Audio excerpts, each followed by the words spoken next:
que queremos dar a conocer sobre el concepto de jardinería ecológica. Me parece un concepto que todo el mundo conoce, que todo el mundo sabe, pero después realmente la gente no sabe muy bien por dónde ir, ¿no? Para nosotros la jardinería ecológica es básicamente la palabra compromiso. Compromiso de restablecer el equilibrio con la naturaleza y de volver a generar ese vínculo que siempre ha existido entre los espacios naturales y los espacios urbanos donde vive la mayor parte de la población. Quería explicaros también qué significa para nosotros conceptos tan novedosos como el jardín en movimiento o como el manifiesto del tercer paisaje. Estos son conceptos que introdujo un botánico francés llamado Gilles Clement, que vienen a explicar un poquito, por un lado, en el caso del jardín en movimiento, darnos cuenta que las plantas no están paradas, que no son elementos fijos, que no se mueven, que no crecen, que no se desarrollan. Dejemos de considerar a las plantas como elementos arquitectónicos, considerémoslo como lo que son, como elementos vivos que nacen, crecen, se reproducen y que encima, con el paso de las estaciones, en muchos casos cambian su aspecto. Ese es el jardín en movimiento. El jardín en movimiento implica que las plantas se mueven, que las plantas, a través de su dispersión, a través de las semillas, a través incluso de la propia floración, evidentemente no están paradas, evidentemente se mueven.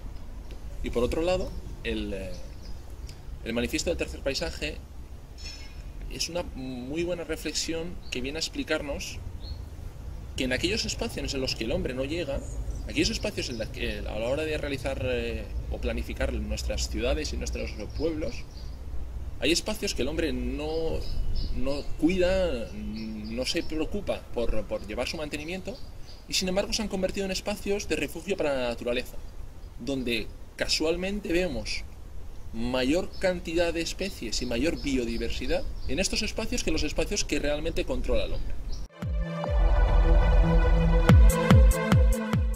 Yo he tenido la enorme fortuna de residir casi 9 meses en el municipio de La Laguna. Para mí ha sido un privilegio y creo que para todos los ciudadanos de La Laguna vivir en un entorno como este es una auténtica maravilla. La Laguna tiene la enorme fortuna de estar rodeado por espacios naturales de incalculable valor. Por un lado está el macizo de Anaga, que presenta una biodiversidad enorme, que está muy bien representada tanto la laurisilva como el fayal rezal, y por otro lado está el Monte de la Esperanza, donde está muy bien representado el tipo de vegetación del pinar canario. Yo creo que estas son dos oportunidades magníficas para aprender una vez más de la naturaleza. Evidentemente, si tenemos dos espacios naturales con tanta biodiversidad, con tantas especies diferentes, podríamos aprovecharlo perfectamente en nuestros parques y jardines. Por desgracia no se hace. Por desgracia, vemos que en nuestros parques y jardines la mayor parte de flora que es representada es flora exótica.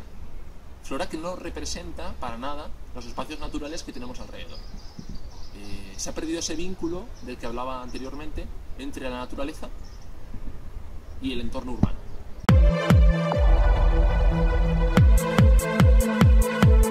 Por último, quería señalar, en las últimas semanas han aparecido unas noticias en prensa y bueno, después he tenido la oportunidad de comprobarlo in situ, del ajardinamiento que se está haciendo de ciertas rotondas del municipio con césped artificial. Evidentemente, desde la posición de la Asociación Española de Jardinería Ecológica no podemos apoyar este tipo de acciones que, por una parte, creemos que encima está gastándose muchísimo dinero para poder ejecutarlo y, por otra parte, y no menos importante, es que no ofrece ningún beneficio medioambiental a la comunidad. Queremos hacer también una crítica constructiva, es decir, no solo criticamos el hecho de que esto no se debería hacer, sino que queremos presentar una propuesta alternativa real, factible, de que se puede ajardinar estos espacios con planta autóctona presente en el municipio y que evidentemente podría proporcionar muchos más beneficios medioambientales de lo que proporciona el césped artificial.